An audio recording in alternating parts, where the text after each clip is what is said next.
Hello नमस्कार दोस्त, मैं विजय कुमार भोजपुरी न्यूज मस्ती में आपका स्वागत है। दोस्त, आज मैं बात करने वाला हूं भोजपुरी में उभरते हुए सितारे विदेशी लाल यादव। जी हां दोस्त, इनका गाना जो है बहुत ज़्यादा आजकल हिट हो रहा है। जी हां दोस्त, और दोस्त मैं बताऊंगा कि विदेशी लाल यादव का गाना कौन ऐसा गाना है जिससे वे हिट हुए और यहाँ तक आज पहुँच गए हैं कि वे भोजपुरी के उभरते हुए सितारों में गिने जा रहे हैं। और इनका गाना जो है लगातार हिट हो रहा है, और क्यों हो रहा है, इसके पीछे क्या राज है, मैं आपको बताऊंगा।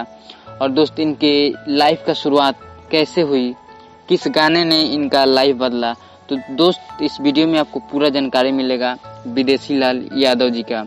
तो दोस्त, वीडियो को बिना स्किप किए हुए, और दोस्त चैनल पे नए हैं तो चैनल को सब्सक्राइब करें और बेल आइकन को दबाना न भूलें। तो चलिए दोस्त शुरू करते हैं। दोस्त, विदेशी लाल यादव एक भोजपुरी के उभरते हुए सितारे आजकल कहे जा रहे हैं, और इनका गाना जो है बहुत हिट हो रहा है। और दोस्त, ये जो है बहुत पहले से ही गाना गा रहे हैं। लगभग दोस्त इनको गाना गाते हुए लगभग 10 साल हो गया होगा।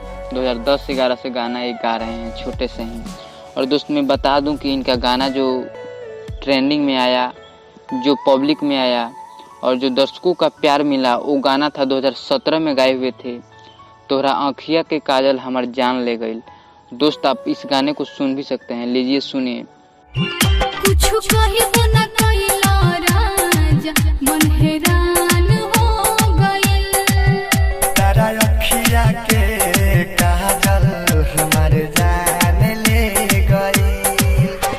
तो दोस्त, ये गाना आप लोग सुन चुके होंगे। और दोस्त, इस गाने ने विदेशी लाल यादव का एक भोजपुरी में नया जगह बनाने के लिए छोड़ दिया। दोस्त मैं बता दूं आपको कि इस गाने पे लगभग 2 मिलियन यानी 20 लाख व्यू है। आप लोग जाकर देख सकते हैं, तोरा आँखिया के काजल हमार जान ले गई, विदेशी लाल यादव का। और इस गाने को अपलोड किया गया था यूनिक फिल्म्स भोजपुरी पे, और आप जाकर चेक भी कर सकते हैं। और ये गाना 3 साल पहले का है, 2017 का है। तो दोस्त, इस गाने ने विदेशी लाल यादव को पूरा पहचान दिलाया भोजपुरी में। और दोस्त, वे धीरे धीरे प्रगति में आए और उनका गाना धीरे धीरे चलने लगा, दर्शकों का प्यार मिलने लगा। और दोस्त, उनका गाना जो आज है सैड सॉन्ग, बेवफाई सॉन्ग जो है, और जो भक्ति सॉन्ग आ रहा है, उनका बहुत हिट हो रहा है। दोस्त, इनका तो सैड सॉन्ग बहुत हिट आता है और बहुत बजता है डीजे पे। तो दोस्त, ये बहुत गरीबी से गुजरे हुए हैं दोस्त, और बहुत संघर्ष करने के बाद आज यहाँ तक पहुँचे हैं। तो दोस्त, आप लोग जान चुके होंगे कि विदेशी लाल यादव किस मुश्किल से गुजरे हैं। पहले दोस्त इनके पास पैसे नहीं होते थे गाने के लिए। 10 साल से गाना गा रहे हैं, 2010 से, लेकिन 10 साल के बाद इनको सफलता, 7 साल 8 साल के बाद ही सफलता इनको मिला। और दोस्त, आज 2020 में इनका जो गाना है, स्टेज प्रोग्राम भी 1 लाख रुपया लेते हैं लगभग, ये और अंशु बालाजी।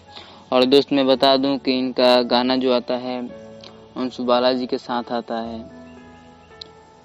तो दोस्त, संघर्ष करने वालों की कभी हार नहीं होती। और दोस्त, विदेशी लाल यादव बहुत अच्छा गाते हैं, और उनको ऐसे ही सपोर्ट कीजिए।